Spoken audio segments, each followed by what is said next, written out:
How's it going, everyone? In our last video, we got the 2011 motor and transmission into our project car, Lucas and I saving Saab. So we actually just finished wrapping up that video, and now we're hoping to take it for its first drive and see if this transmission is good. The car's still getting up to temperature, but Lucas recommended we should go ahead, shift it through the gears, make sure everything's fine. So we're gonna start off with that. It's reverse, right?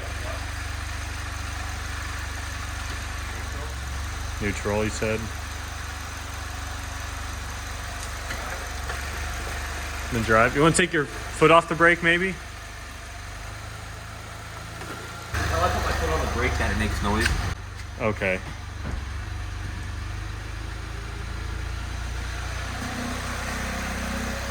That's reversed now. Seems to be solid, so we can let her run a bit more, get up to temperature, and then we can check the trans fluid before we actually take it for a drive, grab some lunch. We went ahead, added another quart of trans fluid, ran this test, let it run through the gears for a few seconds. Then we checked it again, it was still low, so we just added another quart, so now we're doing the test again. I think this will put us just about where we need to be.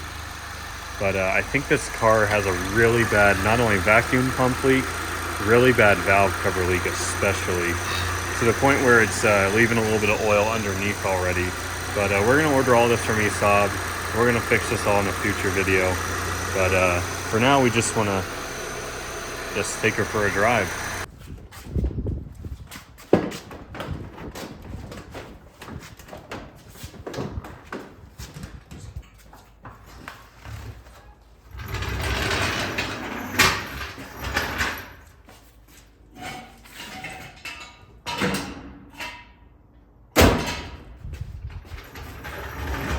I did mess up installing the hood cable, so we had to pull the grills out to get the hood back open. So we're gonna fix that later, because to properly install the hood cable, we gotta take the bumper, headlights, all that out again. So we just wanna take it for a drive for now and have some fun.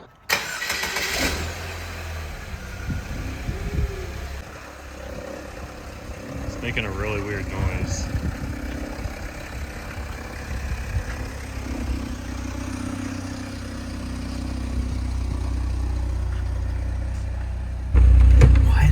The other transmission.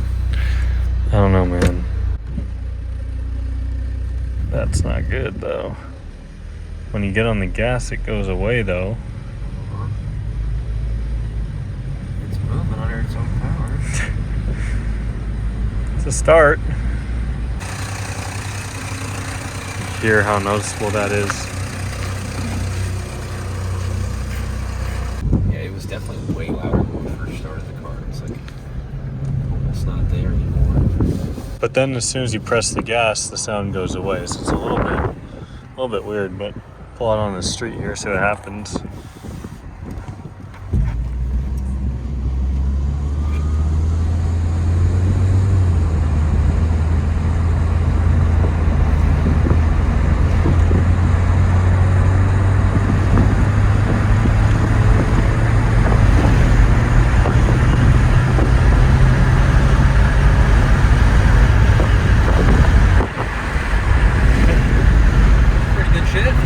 Yeah, not bad.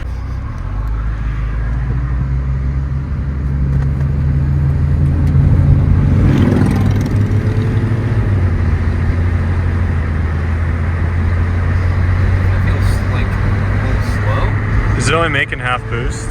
It won't go above half boost? Oh, something's wrong with the tune file. I'm sure. Oh. Because that was happening with me and Anthony on the Hazelnut combi. Okay, that was a 2011? No, it was just when we were marrying the ECU, we were having issues with half boost. Okay. The wrong tune file or something's not right. But it's slow. Yeah, it's half boost. It's got the wrong tune file or something. That was nice and smooth though.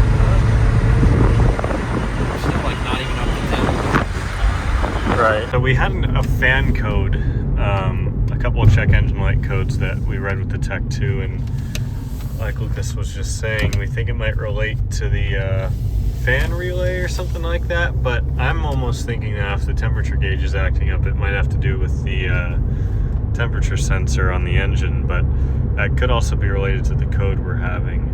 it's definitely weird because I noticed it was never quite at halfway. Now it's like at a quarter, which is a little bit weird.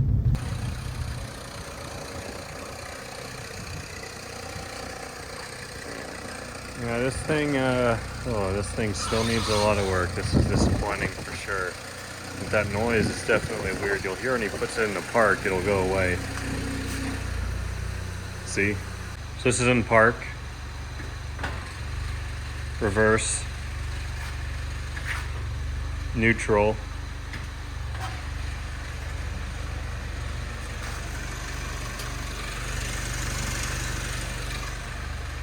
Drive. It's been a week or so since I last filmed. Lucas and I kind of had to stop from working on the car after we backed it into the to a shop. But I wanted to go ahead and talk about what's happened since then. So our buddy Richard, he happened to have some time, stopped by the shop and helped us diagnose 3 check engine lights that this car was having. Because we were only getting half boost on the car, we had a check engine light for that. We also had a check engine light for a fan relay. In all of his infinite wisdom, he essentially disabled the map sensor as well as the main relay for the car, and those were causing all of the codes that we had. Those are apparently not needed for this 2011 motor. So everything is running great. When I say running great, there are still a million problems with this car. Lucas actually drove it over from his shop over to my house, which is where the car is now sitting, because he has to get working on some other stuff. And you can see just in 2 days of it being parked, that's how much oil the car has leaked. Some of this is spray paint, but this all right here is oil. So I've ordered stuff from Saab parts.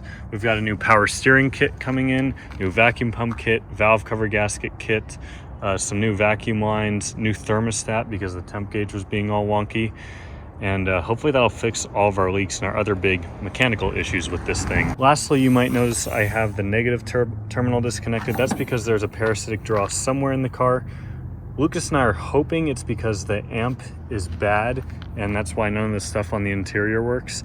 So that's probably going to be another problem for a future video to diagnose. But I think I want to go take it for a drive now and just show you guys real quick what's going on. So because we're going to have to leave the hood partially cracked, we're going to be keeping it nice and slow, maybe like 40 miles an hour or something, just up and down the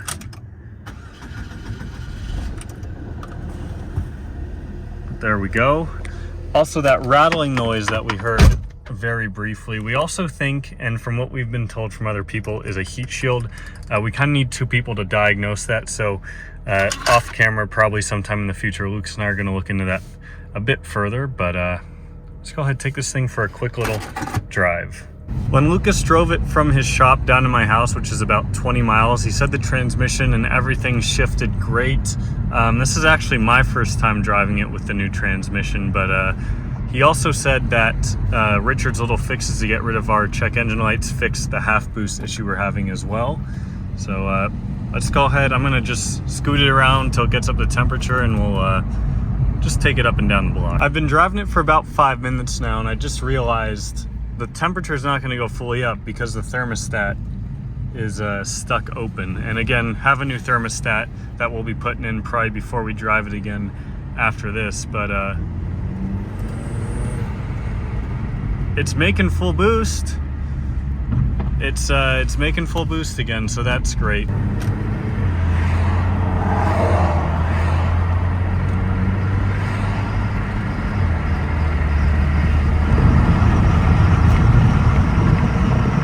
It's interesting, compared to how my 9.3 drives, the shifts seem a little bit like tighter almost.